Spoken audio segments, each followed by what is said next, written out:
Hello, my name is Juan Manuel Ortiz, and now I'm going to present my lesson plan. And first of all, I have chosen the topic environmental problems, and this class is going to be everything about pollution. So, the topic in English will be how to use must, mustn't, and should for kids in the eighth grade. So, I hope you will enjoy this presentation. So our learning outcomes will be two. The first one, pragmatic outcomes, when the students will see common environmental problems from a short video and clearly explain every single one of those, focusing on their causes and impact. And the second is a linguistic outcomes, which is student use must, as I said in the last slide, mustn't and should appropriately to suggest meaningful solutions orally and when are trying to do some writing exercise. So the warm up activity will be just to observe three pollution pictures that can help us to understand a little bit about this problem and two questions. The first one, what problems can you see? And the second will be why is this happening? So with those questions, I will be able to understand what the students think about the topic of pollution and environmental problems. All right, so now about the presentation, we'll see a video from YouTube. That video is from National Geographic. So it's really important to present that video to the guys because it's really helpful to understand the problematic of pollution in our world. So watching that short video about the global environmental issues, we're gonna identify at least three problems.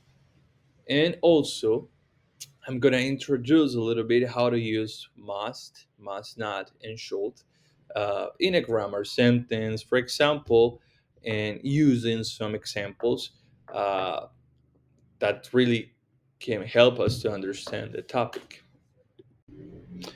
Okay, so our practice is just to check how these things works for us. Talking about must not, and should. Well, um, must is strong obligation.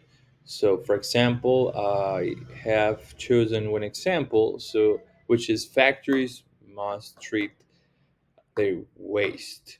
And in other words, must not is have provision. So one example will be the next one: people must not throw plastic into the ocean. So that is a really simple one.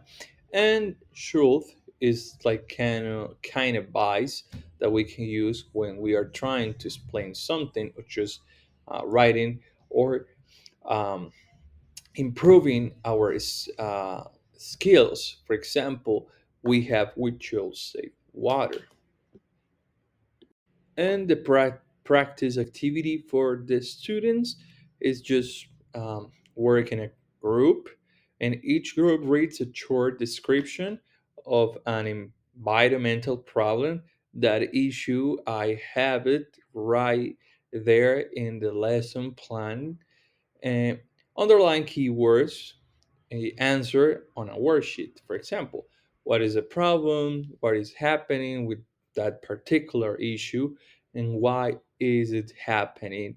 Also, what can people do using those things like must not, and should?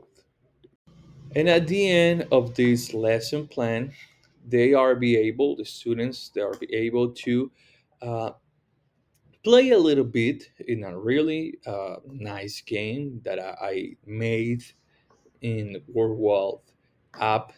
So it's really, really easy, and also they can help them to improve their reading skills and also to get more vocabulary for every single one. So there is my QR code, so you can scan it, and right there you can go through my game and have a little fun, learning and do something really important in just couple of minutes. So thank you very much for watch this video, and I hope you have a wonderful time with me.